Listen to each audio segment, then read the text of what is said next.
aja. Silakan.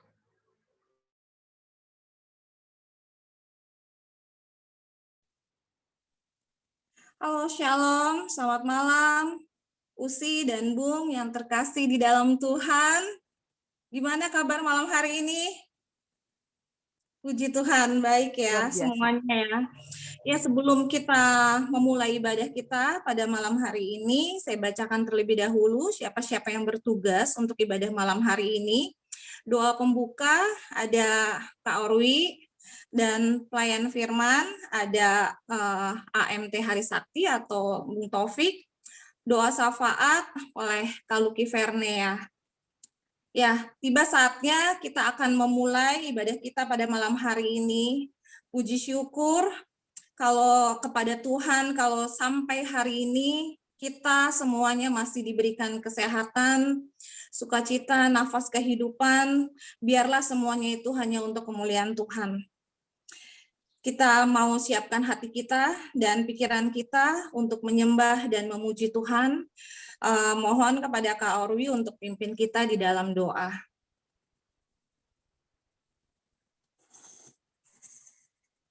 Baik, rekan-rekan saudara yang terkasih, kita akan membuka ibadah kita malam hari ini. Mari kita berdoa. Kita berdoa.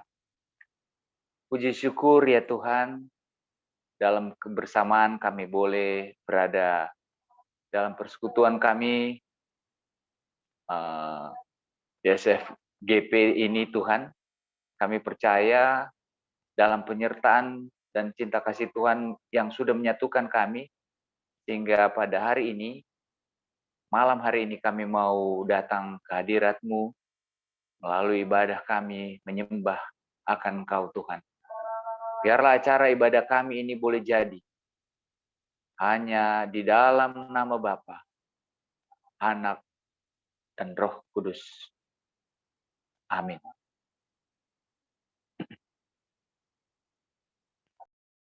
Kak Desi boleh di-unmute dulu? Terpujilah Allah, hikmat-Nya besar, begitu kasih-Nya untuk kita semua dan juga untuk dunia cemar. Mari kita angkat pujian ini bersama-sama, walaupun kita berbeda tempat, tapi biarlah kita tetap memuji masing-masing di tempat kita masing-masing.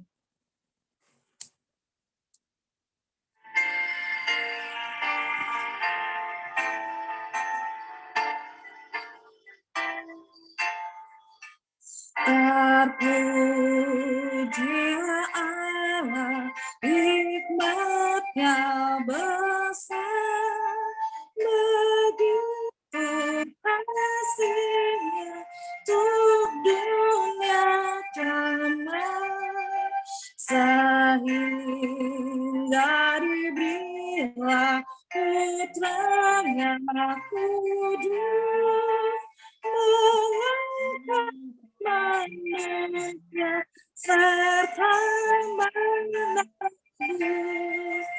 Pujilah, pujilah, buatlah dunia bergema, bergema, mendengar suaranya.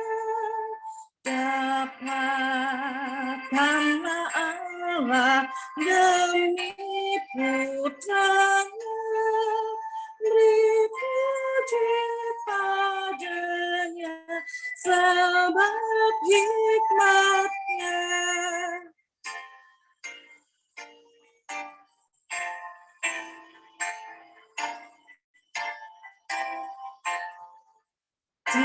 Tiada terukur besar hikmat-Nya, penuhlah hatiku sebab anak-Nya, dan amatlah dekat hati kita sampai Sang Kristus di surga jalan. Pujilah, pujilah, ke dunia, bergelar mendengar suaranya, dapatkanlah Allah demi putranya, beri puji padanya sebab hikmatnya.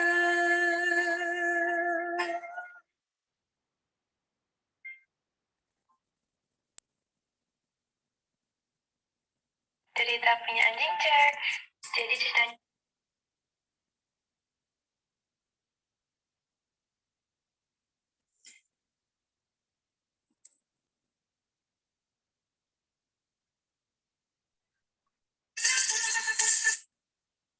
Oke, sebelum kita memulai ibadah kita pada malam hari ini, saya mohon untuk pelayan firman untuk mengambil bagian pada malam hari ini. Shalom rekan-rekan Bung dan Usi yang dikasihi Tuhan Yesus Kristus. Malam hari ini kita siapkan bacaan kita sebelum kita berdoa, yang saya ambil bagian kecil dari kitab suci, Injil Matius pasal 12. Injil Matius pasal 12 ayat 38 sampai dengan 42.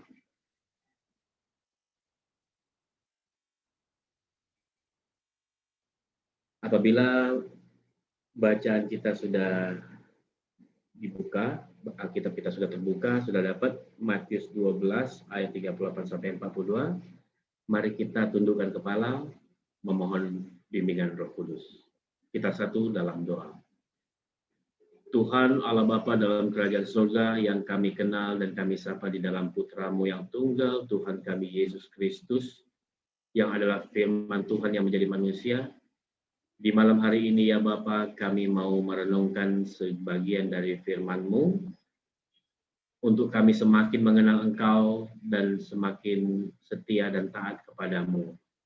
Oleh karena itu karuniakanlah kami Roh Kudus-Mu untuk menerangi kami, teristimewa hamba-Mu yang akan menaburkan firman-Mu, dan jadikanlah hati kami semua ya Tuhan, tanah yang subur bagi bertumbuhnya firman-Mu, serta mampukanlah kami untuk melakukan firman-Mu dalam hidup beriman kami sehari-hari. Di dalam nama Yesus Kristus yang adalah Sang Firman itu sendiri kami berdoa kepada Allah Bapa di surga. Amin. Bung dan Usi yang dikasihi oleh Tuhan Yesus Kristus, mari kita baca firman Tuhan dari Injil Matius 12 ayat 38 sampai dengan 42 yang berkata demikian. Pada waktu itu berkatalah beberapa ahli Taurat dan orang Farisi kepada Yesus, "Guru, kami ingin melihat suatu tanda daripadamu." Tetapi jawabnya kepada mereka, "Angkatan yang jahat dan tidak setia ini menuntut suatu tanda, tetapi kepada mereka tidak akan diberikan tanda selain tanda Nabi Yunus.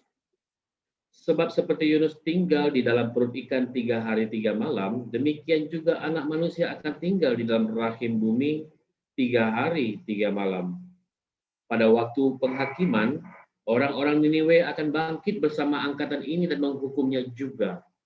Sebab orang-orang Niniwe itu bertobat setelah mendengar pemberitaan Yunus, dan sesungguhnya yang ada di sini lebih daripada Yunus. Pada waktu penghakiman, ratu dari selatan itu akan bangkit bersama angkatan ini dan ia akan menghukumnya juga. Sebab ratu ini datang dari ujung bumi untuk mendengar hikmat Salomo. Dan sesungguhnya yang ada di sini lebih daripada Salomo. Demikian sabda Tuhan, berbahagialah kita yang memelihara firman Tuhan dan mendengarnya, serta melakukannya dalam kehidupan beriman kita sehari-hari. Rekan-rekan yang dikasihi Tuhan Yesus Kristus, Bung dan Usi yang saya hormati, Injil Matius yang kita baca hari ini punya latar belakangnya. Ditulis oleh seorang ahli pemungut cukai yang bertobat menjadi murid Yesus, seorang suku Lewi, namun dia bekerja sebagai pegawai Romawi, penjajah pada waktu itu.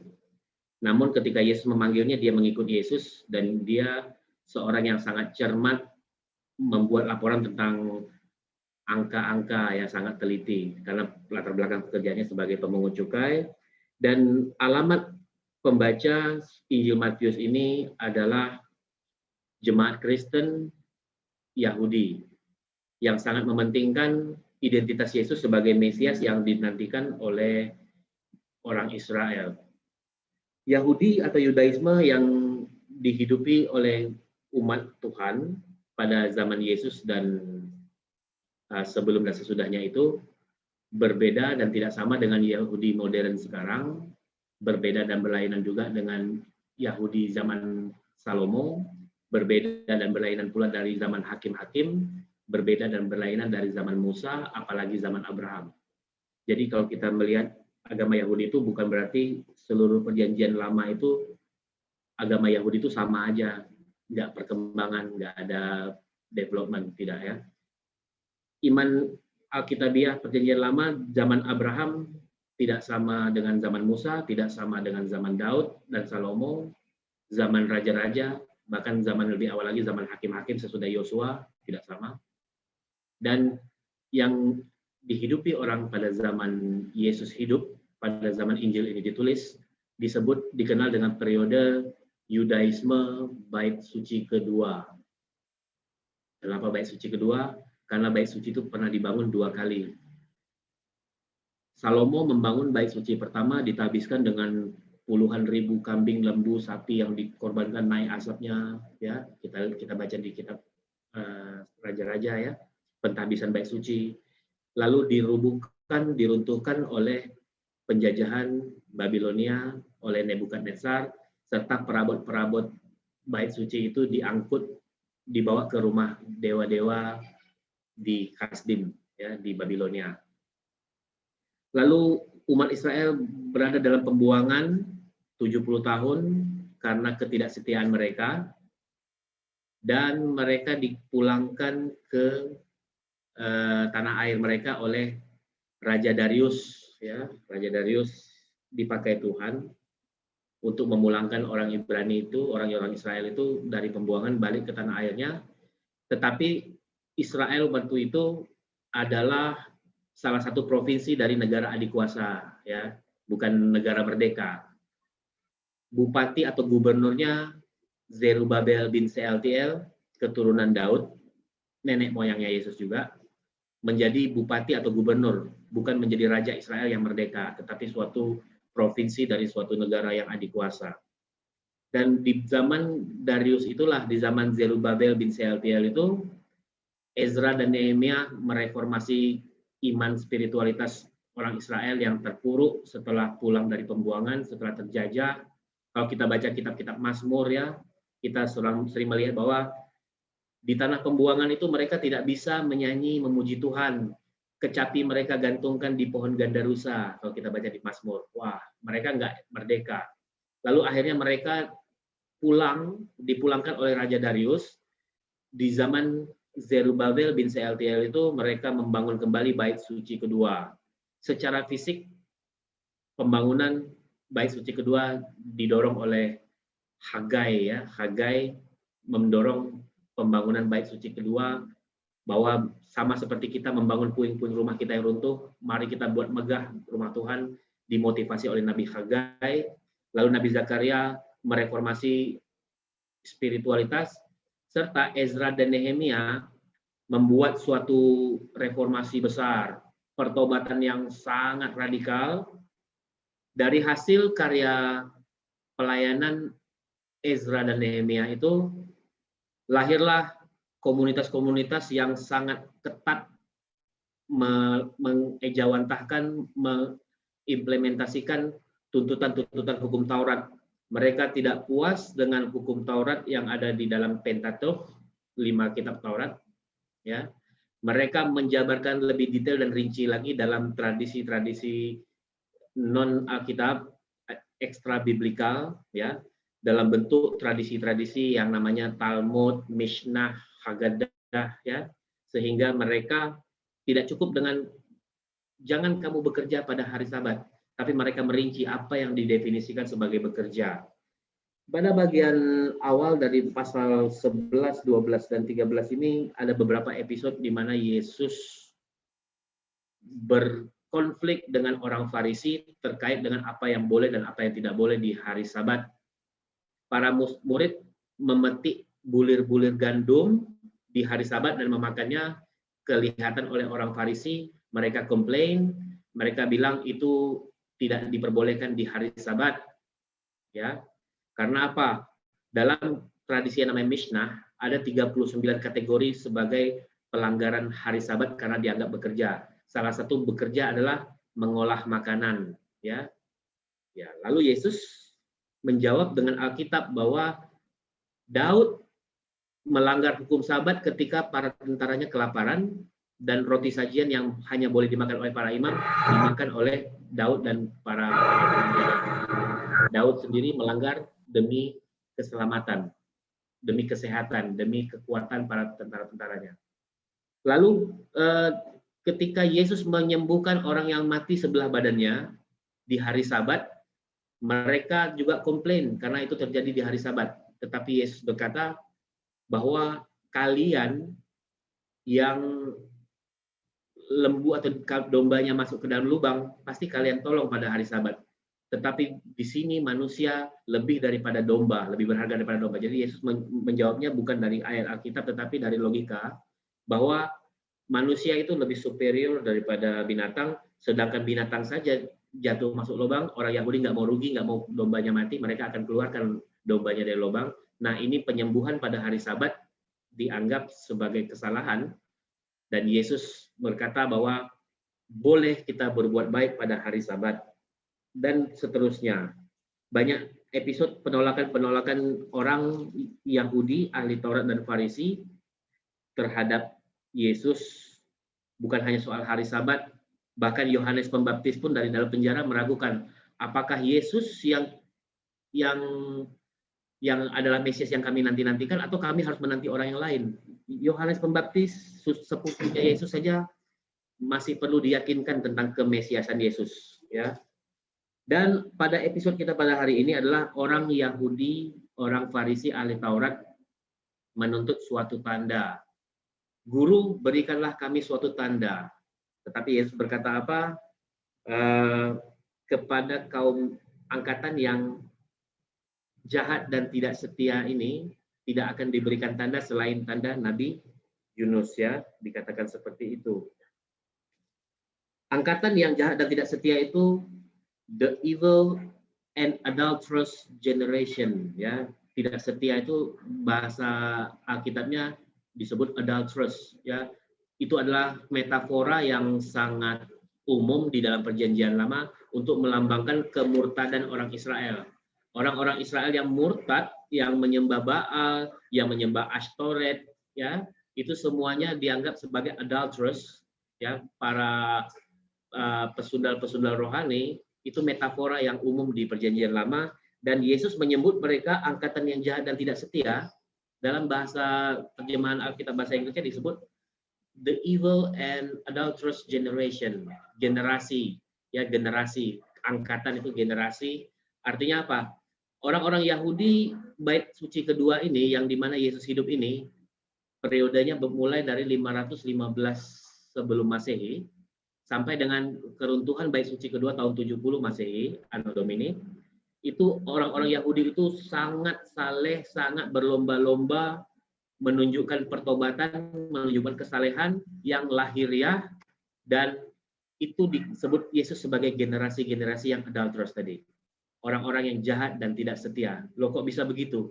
Bukankah mereka pulang dari pembuangan itu mereka sangat kapok? Bukankah mereka itu sangat jera?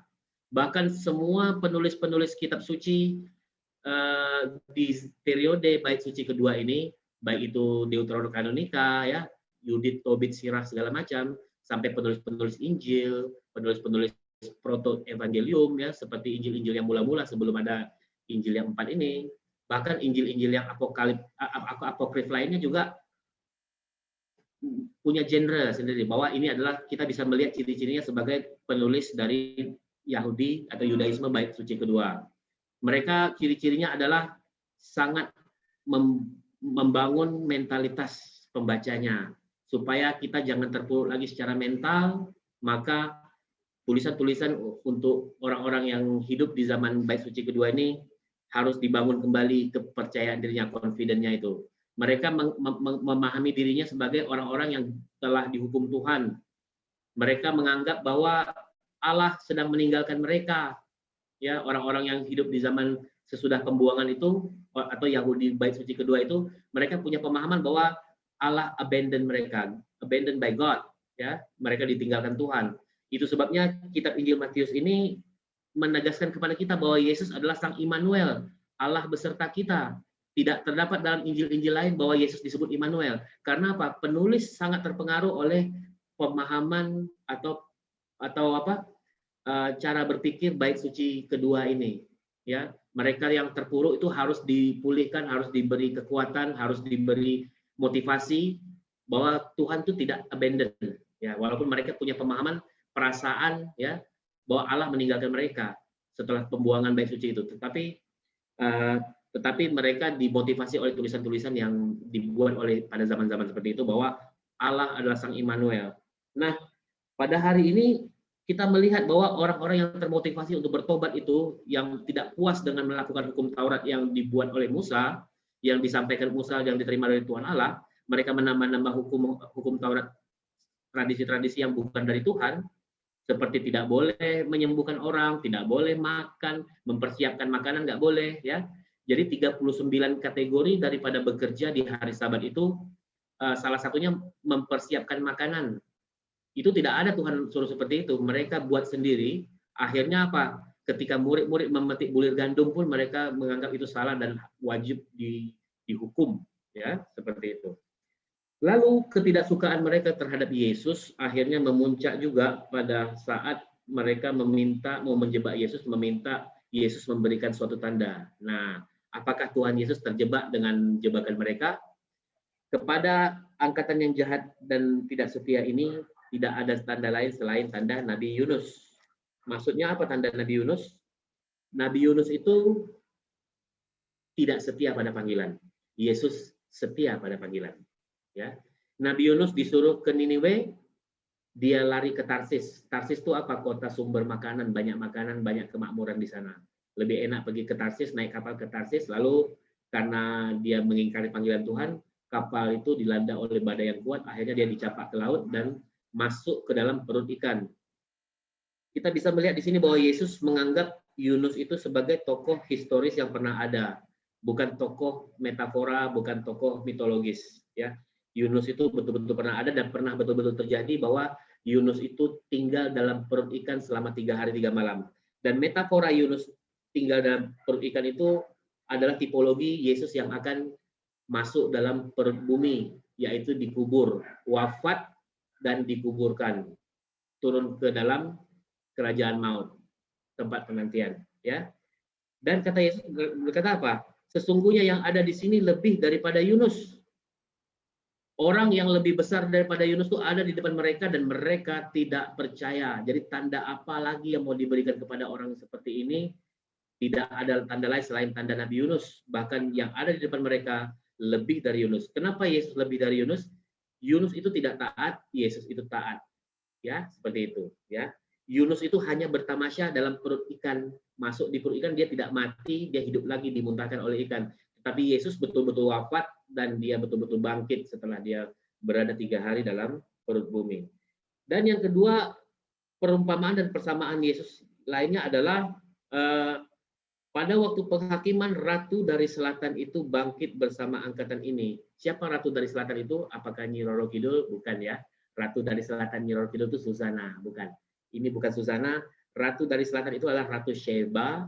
Ya, kalau kita baca dalam kitab Yeremia pasal 6 ayat 20, Yoel pasal 3 ayat 8, Sheba itu tempat yang jauh sekali.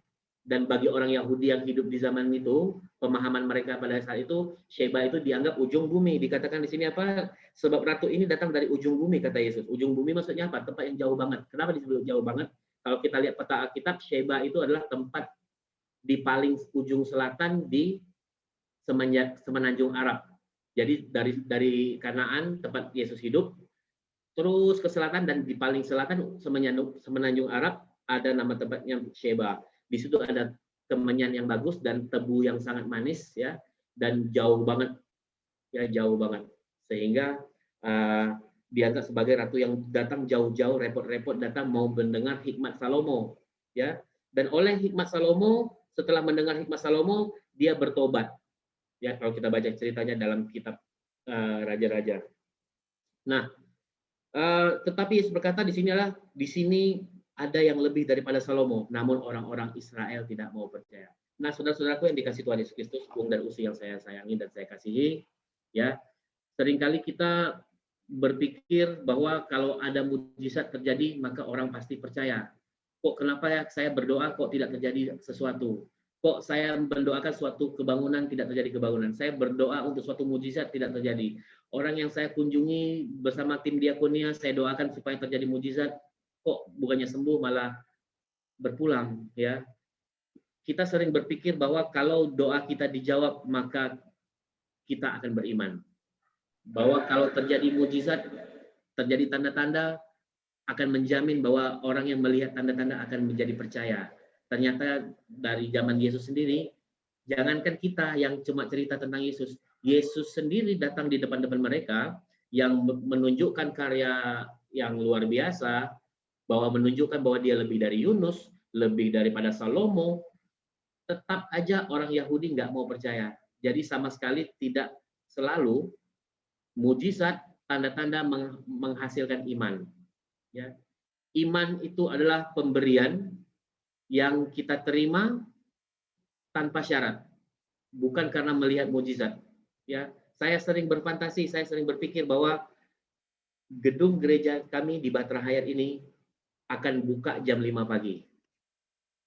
Kalau semua yang kita doakan di pagi hari diijabah oleh Allah, ya, dikabulkan Tuhan. Orang tidak akan membuang-buang waktu untuk hal lain, untuk main HP, untuk buka Facebook pagi-pagi, tapi pergi ke rumah Tuhan, berlutut ke rumah Tuhan di hadapan altar. Seperti yang terjadi di Korea, di gerejanya Paul Yong Licho. Jam 5 pagi orang pergi berdoa. Karena apa? Mujizat terjadi. Apakah dengan begitu terjadi iman, menghasilkan iman? Nah, ternyata kan tidak.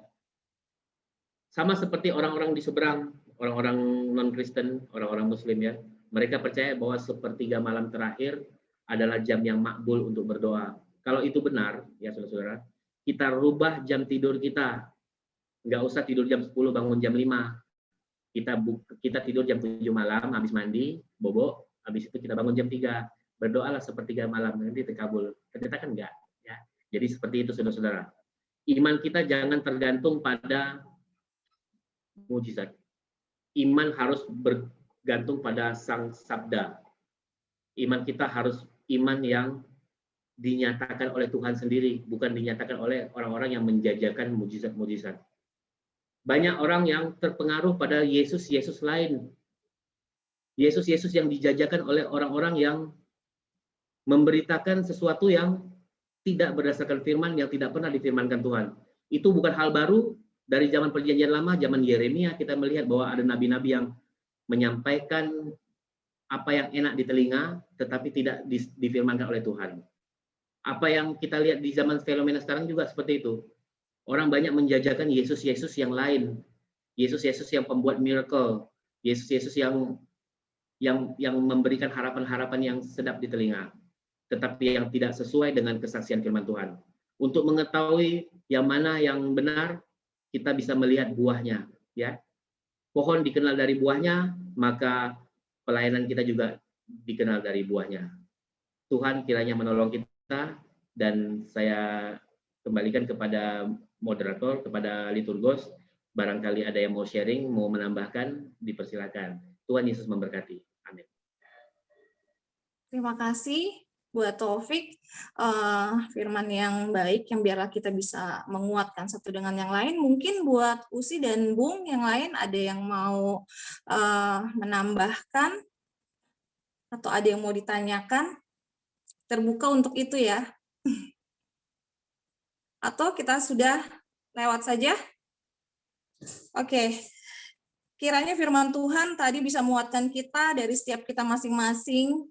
Ya, pergumulan apapun yang kita hadapi, biarlah kita selalu mengingat bahwa Tuhan berdaulat atas hidup kita. Biarlah kita senantiasa selalu mengandalkan Tuhan, selalu berpengharapan kepadanya, dan yang perlu kita ingat adalah tangan Tuhan sedang merendah kehidupan kita untuk menjadi karya yang agung mulia. Dan kita angkat pujian ini bersama-sama di tempat kita masing-masing.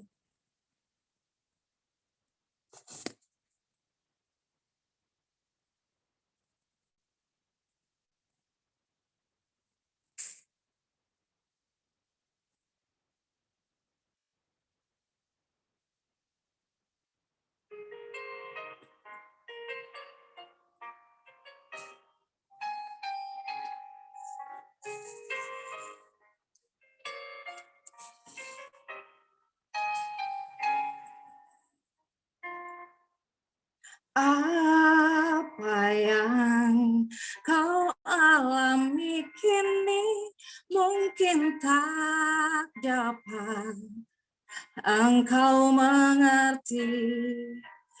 Cobaan yang engkau alami tak melebihi kekuatanmu. Tuhanmu tak akan memberi ular beracun pada yang minta roti. Satu hal tanamkan di hati, indah semua yang Tuhan beri. Tangan Tuhan sedang merendah suatu karya yang agung mulia. Saatnya kan tiba nanti, kau lihat pelangi kasih-Nya.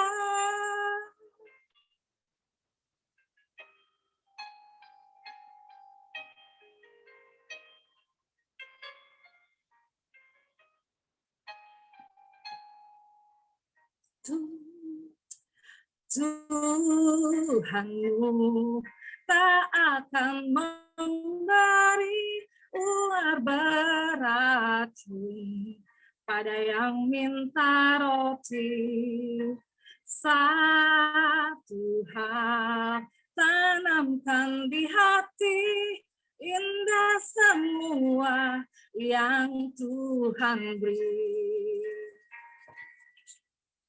Tangan Tuhan sedang merendah suatu karya yang agung mulia. Saatnya kan tiba nanti, kau lihat pelangi kasih-Nya. Tangan Tuhan sedang merendah suatu karya yang agung mulia. Saatnya kan tiba nanti, kau lihat pelangi kasih-Nya. Saatnya kan tiba nanti, kau lihat pelangi kasih-Nya.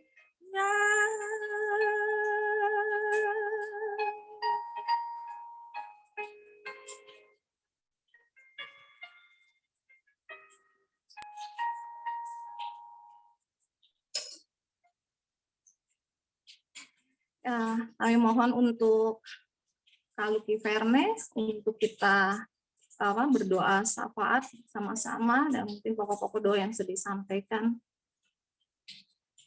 sudah semuanya.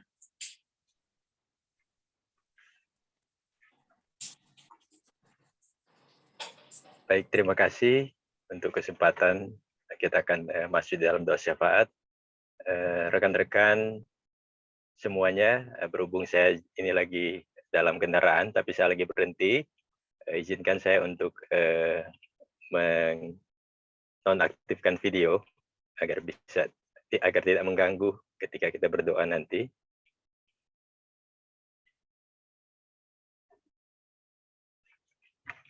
Baik, kita akan masuk di dalam doa syafaat. Mari kita satukan hati kita berdoa. Puji syukur kami naikkan kehadirat-Mu, ya Tuhan. Engkau Allah yang Maha Kasih dan Maha Kuasa. Engkau Allah yang kami sembah, yang kami muliakan. Kami mengucap syukur untuk kebaikan-Mu, penyertaan-Mu di dalam persekutuan Senior Friends Gerakan Pemuda malam hari ini. Kami boleh saling berfellowship, kami boleh memuji memuliakan nama-Mu, kami juga boleh mendengarkan sharing firman Tuhan yang disampaikan oleh Brother Taufik. Biarlah Tuhan, firman yang boleh ditabur malam hari ini boleh tertanam dalam setiap hati kami, dan kami dimampukan untuk mengaplikasikan firman-Mu ini dalam kehidupan kami. Kami menjadi saksi Tuhan, memuliakan Tuhan dalam seluruh keberadaan hidup kami. Bapa di sorga, Bapa dalam Tuhan Yesus Kristus, di dalam doa syafaat ini Tuhan, kami mau bersahati, kami mau membawa pokok-pokok doa kami di hadapan-Mu.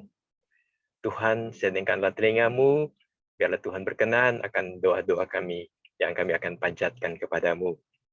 Kami berdoa untuk bangsa dan negara kami, secara khusus Presiden, Wakil Presiden, para menteri, semua yang terlibat di dalam eksekutif di tengah-tengah bangsa kami Tuhan, biarlah Tuhan beri hikmat di dalam setiap keputusan kebijakan yang diambil di tengah-tengah situasi pandemi saat ini, supaya setiap kebijakan yang diambil itu mendatangkan kebaikan, mendatangkan pemulihan, mendatangkan damai sejahtera bagi bangsa dan negara kami. Biarlah Tuhan memberkati aparat keamanan TNI dan Polri, memberkati pemerintahan dari pusat hingga ke daerah-daerah, supaya mereka boleh bersinergi, mereka boleh mendukung apa yang menjadi kebijakan dari pemerintah pusat, apa yang menjadi kebijakan dari Presiden Joko Widodo, boleh didukung, boleh disupport, dan boleh dilakukan hingga di tingkat daerah-daerah, sehingga semua apa menjadi program, apa menjadi rencana boleh terrealisasi dengan baik guna kemajuan dan guna kebaikan dari seluruh masyarakat Indonesia. Kami berdoa Tuhan untuk program khususnya vaksinasi COVID-19 yang sedang berjalan saat ini. Biarlah Tuhan campur tangan sehingga semuanya boleh berjalan dengan lancar. Biarlah Tuhan memberkati setiap tim medis yang bekerja, semua yang terlibat di dalam distribusi vaksinasi, semua yang terlibat di dalam proses eksekusi vaksinasi. Tuhan memberkati semuanya, boleh diberi kekuatan, diberi kesehatan, diberi hikmat untuk boleh merealisasikan setiap program dengan baik. Berikan kelancaran. Kalau ada pihak-pihak atau kelompok-kelompok yang mau menghalangi, mau mengganggu, biarlah Tuhan juga yang akan menggagalkan segala halangan, segala gangguan dari kelompok-kelompok yang mau mengacaukan bangsa kami. Kami berdoa Tuhan, selanjutnya kami berdoa untuk program pembatasan masyarakat di dalam rangka mudik sehubungan dengan menjelang Hari Raya Idul Fitri. Biarlah Tuhan juga campur tangan di dalamnya, beri hikmat setiap aparat keamanan, TNI, Polri, di dalam mereka juga mengamankan, di dalam mereka menjalankan tugas untuk membatasi akan pergerakan dari orang-orang yang ingin mudik Tuhan, sehingga mereka juga diberi hikmat, diberi kekuatan untuk melakukannya dengan baik, sehingga tidak ada gesekan-gesekan, dan setiap masyarakat boleh mematuhi himbauan dari pemerintah untuk tidak melakukan mudik di tahun ini Tuhan. Kami berdoa, Bapa di sorga, juga saat ini di tengah duka cita atas karamnya KRI Manggala 402, kami berdoa bagi setiap keluarga yang ditinggalkan, yang saat ini sedang berduka, Tuhan yang menghiburkan, Tuhan yang menguatkan setiap mereka, istri, anak, dan keluarga yang ditinggalkan, Tuhan yang menghiburkan setiap mereka. Biarlah pemerintah juga boleh memberikan perhatian dan boleh memberikan dukungan bagi setiap keluarga yang ditinggalkan Tuhan. Kami berdoa juga lewat melalui doa syafaat ini untuk pemulihan di daerah NTT, di mana beberapa waktu yang lalu juga sempat terjadi bencana alam. Biarlah Tuhan juga campur tangan. Tuhan memberkati pemerintah setempat dalam mengatasi situasi saat ini, sehingga semuanya boleh berangsur-angsur pulih dan terkendali dan berangsur-angsur normal, Tuhan. Kami berdoa bagi situasi bangsa saat ini, Tuhan, di mana juga COVID-19, kasus-kasus yang meningkat di hampir seluruh daerah-daerah. Tuhan, biarlah Tuhan juga memberkati setiap pemerintah daerah, setiap kebijakan yang diambil, semuanya boleh dipatuhi, dituruti oleh setiap masyarakat. Masyarakat boleh sadar untuk tetap mengikuti setiap prokes yang telah ditetapkan oleh pemerintah, sehingga ini juga boleh membuat COVID-19 ini boleh berkurang secara drastis. Kami menyerahkan semua ke dalam tangan kasih Tuhan. Bapa di sorga, kami berdoa juga lewat doa syafaat ini, Tuhan, untuk bangsa dan negara kami, untuk kestabilan, keamanan, politik, ekonomi di tengah-tengah bangsa kami. Di tengah-tengah pandemi saat ini, Tuhan, biarlah Tuhan campur tangan. Tuhan memberkati pemerintah kami dalam setiap kebijakan yang diambil untuk boleh memulihkan kondisi ekonomi saat ini, Tuhan. Demikian juga untuk kondisi keamanan, Tuhan, melindungi bangsa kami, jauhkan dari orang-orang yang tidak bertanggung jawab, yang mau merongrong, yang mau mengganggu, yang mau mengacaukan. Jauhkan dari terorisme, separatisme, orang-orang yang mau mengacaukan bangsa kami, segala niat jahat mereka, Tuhan, biarlah Tuhan yang menggagalkan. Biarlah Tuhan beri hikmat bagi pemerintah bangsa kami. Beri kesehatan aparat keamanan TNI dan Polri untuk tetap setia mendukung pemerintahan kami, mendukung negara kesatuan Republik Indonesia. Kami berdoa, Tuhan, juga lewat doa syafaat ini untuk secara khusus untuk kondisi di negara India, di mana COVID-19 meningkat sangat drastis dan sangat memprihatinkan. Biarlah Tuhan juga melihat dan campur tangan di tengah-tengah situasi yang sangat memprihatinkan di negara India. Pemerintah, Tuhan beri hikmat untuk menangani situasi yang ada, dan biarlah Tuhan curahkan belas kasih-Mu bagi bangsa ini, Tuhan, supaya mereka juga boleh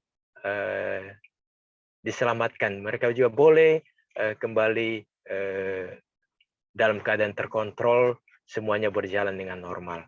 Bapa di sorga, kami masih berdoa juga melalui doa syafaat ini bagi rekan-rekan anggota senior Friends Gerakan Pemuda yang sebagian juga terdampak di tengah-tengah pandemi COVID-19 ini.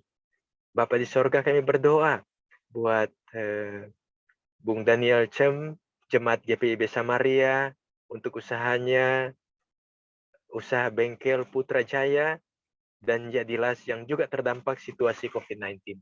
Biarlah Tuhan juga campur tangan. Biarlah Tuhan juga berikan solusi dan jalan keluar kepada Bung Daniel, sehingga dia boleh bangkit, usahanya boleh kembali pulih, Tuhan. Demikian juga kami berdoa untuk Bung Jeffrey Eliezer Lewerisa, di dalam usahanya juga yang terdampak oleh pandemi COVID-19. Tuhan juga beri jalan keluar, berikan solusi, biarlah di tengah pergumulan yang ada, Tuhan, kesulitan yang ada, membawa dia semakin ulet, semakin giat, dan dia boleh mendapatkan terobosan-terobosan baru di dalam usahanya di tengah-tengah pandemi saat ini. Demikian juga kami berdoa buat Bung Rocky Salomo untuk usaha oleh-oleh di Jogja yang juga terdampak oleh pandemi COVID-19 karena wisatawan yang berkunjung juga berkurang drastis. Tuhan juga campur tangan buat Bung Rocky Salomo di tengah usahanya yang sedang terdampak. Tuhan beri hikmat supaya dia boleh menemukan solusi jalan keluar juga di tengah-tengah pandemi ini untuk mengalami breakthrough, untuk melakukan sesuatu yang baru di dalam usahanya sehingga dia boleh bertahan bahkan bangkit di tengah-tengah pandemi ini. Bapa di sorga, kami berdoa juga Tuhan buat program-program kegiatan dari Senior Friends Gerakan Pemuda. Yang pertama program Zoom Prayer setiap hari Senin dan Sabtu, rumah doa yang direncana setiap sebulan sekali, program ABA 5 Pasal, Sahabat Peduli, SFGP, dan semua program-program yang lain yang direncanakan. Biarlah Tuhan memberkati, Tuhan campur tangan semua tim kerja yang dengan susah payah mengupayakan mengkoordinir akan setiap kegiatan dari SFGP ini. Tuhan, Engkau memberkati, berikan mereka kekuatan, berikan mereka hikmat, kesehatan di dalam melakukan setiap program ini Tuhan, sehingga setiap program yang sudah direncanakan boleh berjalan dengan baik, boleh menjadi berkat bagi setiap anggota, dan juga boleh memuliakan Tuhan lewat setiap kegiatan yang dilaksanakan. Bapa di sorga, kami berdoa untuk juga program tim kerja Hari Kenaikan Tuhan Yesus Kristus yang akan dilaksanakan oleh tim SFGP dari Jateng dan DIY. Tuhan memberkati semua persiapan yang dilakukan Tuhan, sehingga pada harinya semuanya boleh terlaksana dengan baik.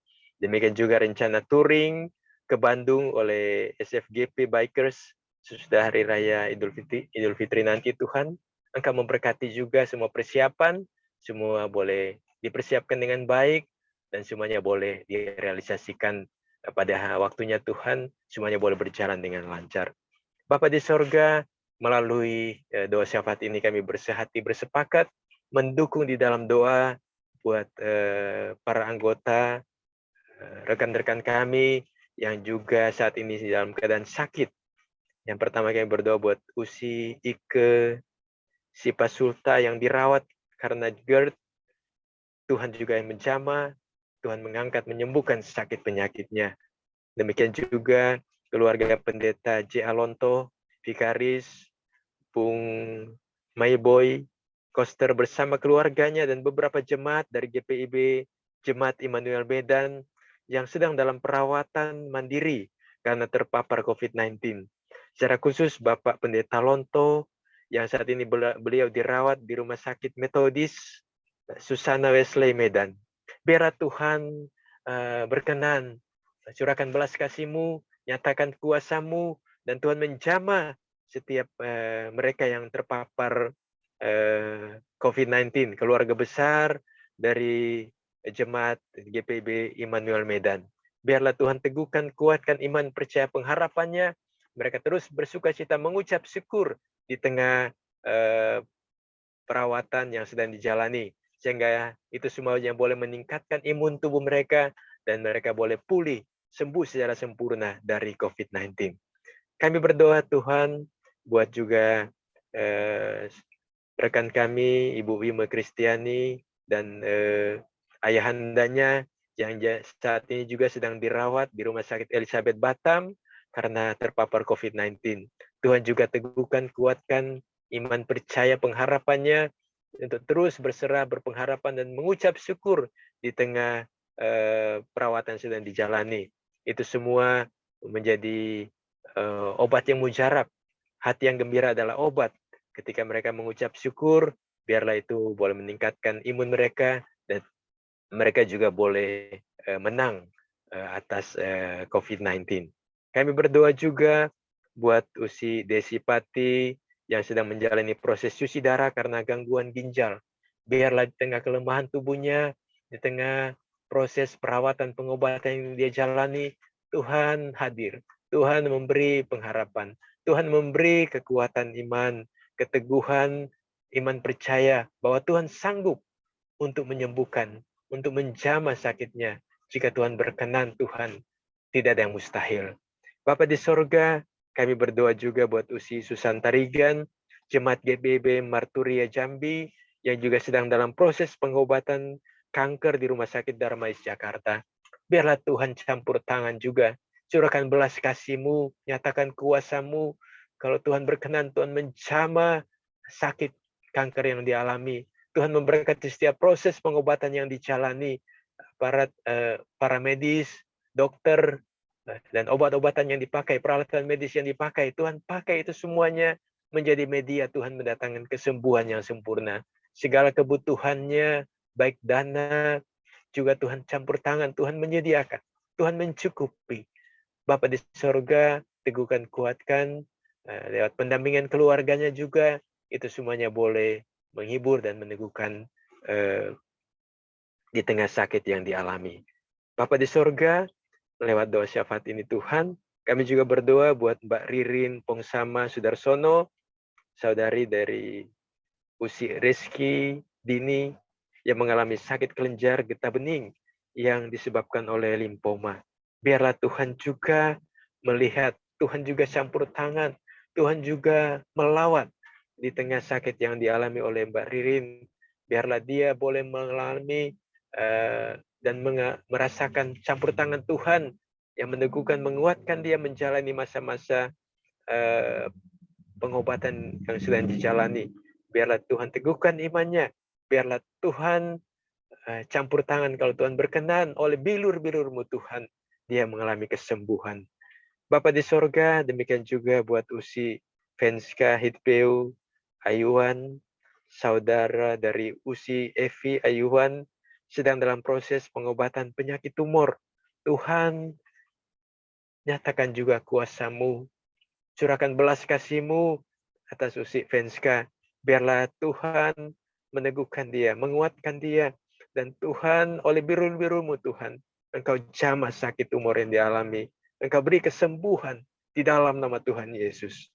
Demikian juga Usi Tina Laisina di Palopo di dalam proses pemulihan dari sakit yang sedang dijalani Tuhan.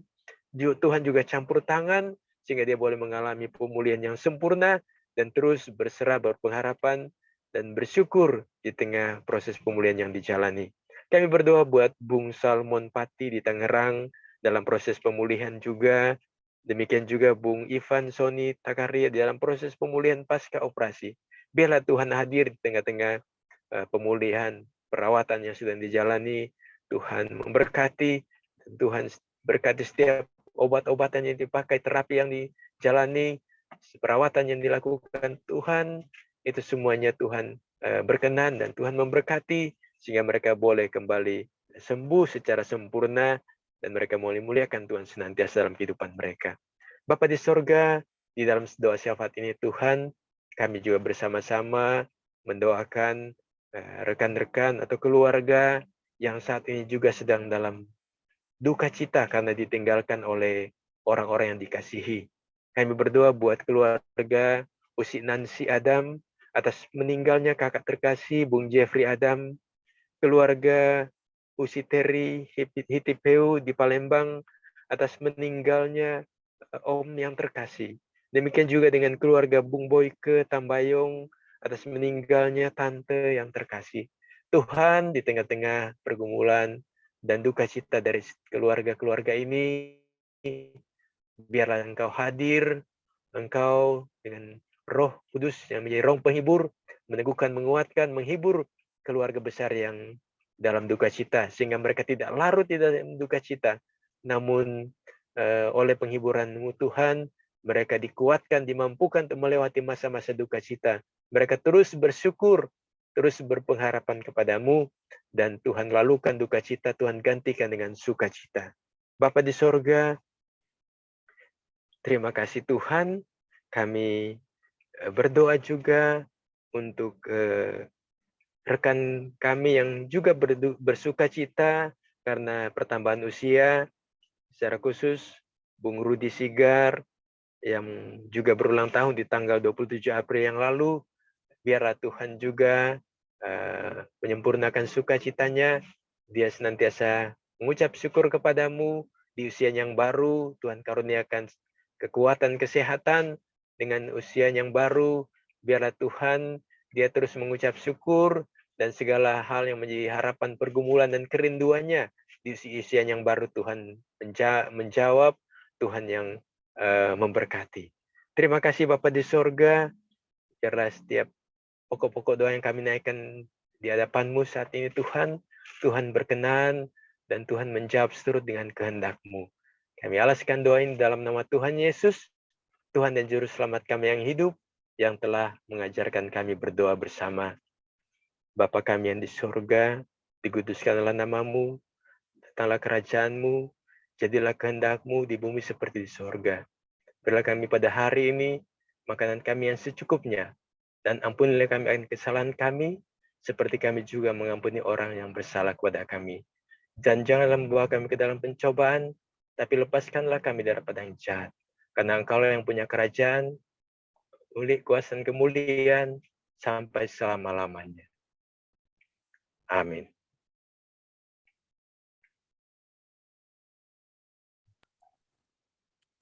Amin. Terima kasih buat Bung Luki yang sudah mendoakan kita semuanya. Mari kita angkat pujian bersama-sama. Tuhan ambil hidupku.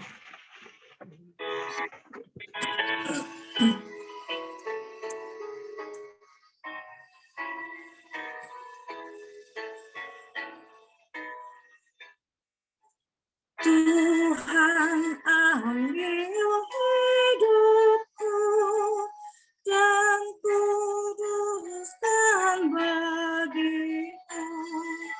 Pun waktuku pakailah memujimu selamanya, memujimu selamanya.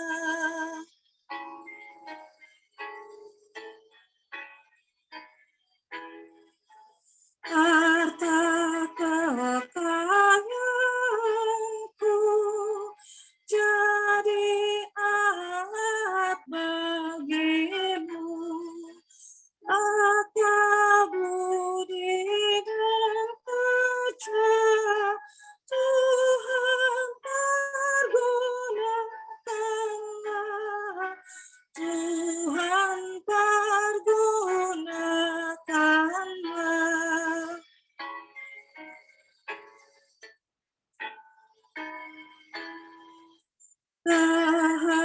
Kehendak-Mu saja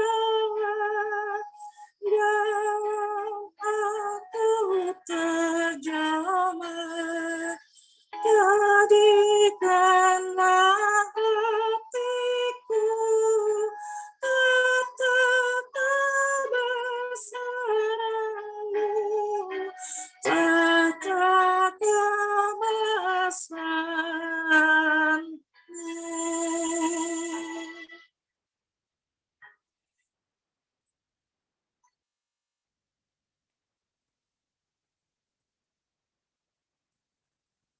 Ya, terima kasih. Selamat malam semuanya.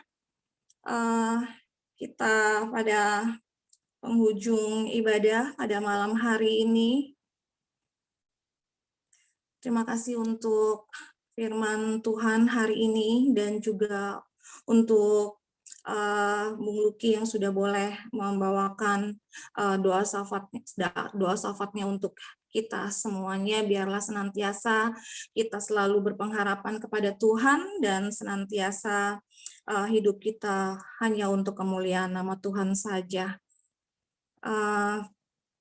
Malam ini kita sudah selesai ibadah untuk hari ini dan kami mohon untuk doa penutup serta berkat kami berikan waktunya kepada yang bersangkutan.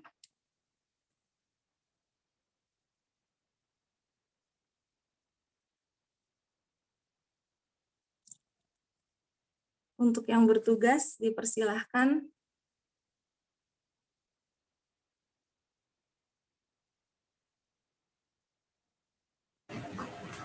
Lain firman, doa penutup dan berkat.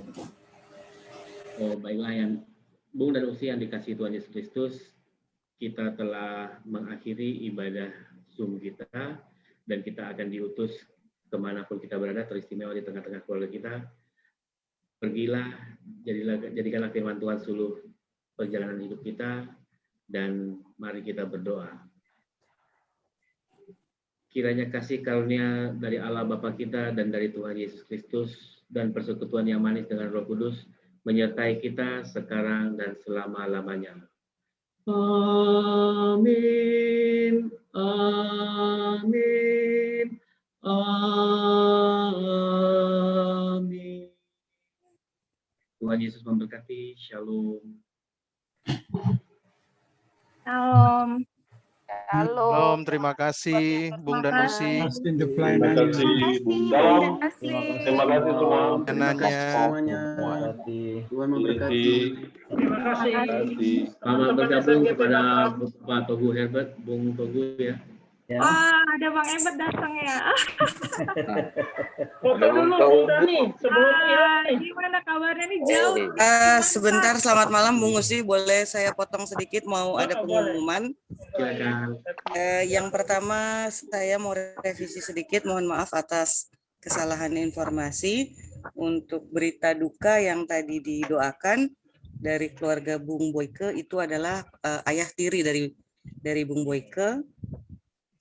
Namanya Pak Anwar Firmansyah.